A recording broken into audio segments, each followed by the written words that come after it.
Labas rytas iš Eblingo, Lenkijoje. Pernakvojau smagiai aš tam kempingėlį, dabar išvažiavau, susipakavau jau daiktus. Na, pirmų dalykų, ką reikėjo pasidaryti, tai susitepti grandinę motociklo, kadangi po vakar šlapio lietaus važiavimo viskas ten bus nuplauta. Tai grandinė nauja, už tai po lietaus reikia būtinai visą laiką sutepti grandinę. Tai pasistačiau motociklą ant centrinės kojelės ir savo sėkmingai tą pasitepiau. Nu va, tie, kas neturi motociklų su automatiniam pavarų dėžėm, tiem yra reikalų. O čia automatą pastatai ant centrinės kojas, įjungi pavarą, ratas sukasi, grandinė sukasi ir puikiausiai pavyksta patepti. Taip, susikroviau daiktus ir išlėkiu iš Elbingo, kaip čia teisingai tarti.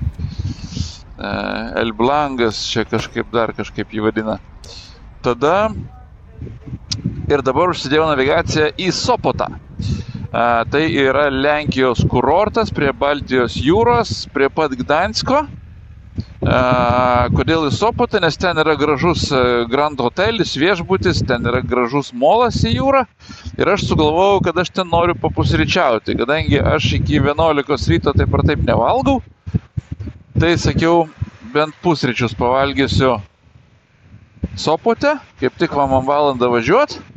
Per tą laiką nulėksiu. Jo, tada dar parašė man Aušra iš Anglijos. Sako, žiūrėk, tu pas mus važiuoji, pas mus nusimato plus 30. O aš su juoda apranga, su pašiltukais visais ir taip toliau.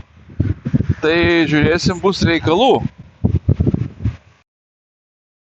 Nes per karštį važiuoti su juoda apranga patys suprantat. Nu, bet, nes pernai, kai važiavau į Turkiją, tai važiavau su tinkliniam perpučiamom kelnėm ir su tinklinė perpučiama šviesa striuke. Tai už tai tas karštis nebuvo tokia problema. Tiesa, ten buvo 37-40 vietomis, bet, 30 irgi jau yra temperatūra. Nu, išgyvensi, manau, kaip nors. Tai man plus 30 tikrai geriau negu plus 14 ir lietus. Vis dar čia debesuota kažkiek tai, bet jau matau, kad taisosi šitas oras ir orų radaras rodo vis dėlto, kad tas debesuotumas čia baigsis ir bus apie 20-22 laipsnius man visą dieną šiandien kelioniai. Tai va, planas yra po Sopoto pusryčių varyti iki palei pajūrį, maždaug tais keliais link Vokietijos. Ir šiandien kokie 500 km irgi turbūt link Vokietijos. Žiūrėsim, ar iš Ščeciną, ar kažkur tai tą pusę. Ieškosim nakvoti. Aišku, gerai, kad aš šitam kempinge radau kambariuką, nes palapiniai buvo naktį plus 12, tai vakar video montavau lauke atsisėdęs prie staliuko, tai jau sušalau. Tai būtų naktį buvę smagu miegoti. Gerai, tai važiuojam. Čia iki Sopoto nedaug liko, kažkodėl aš autostradą važiuoju. Na, bet čia tą valandėlį iki Sopoto galim ir autobaną nulėkti.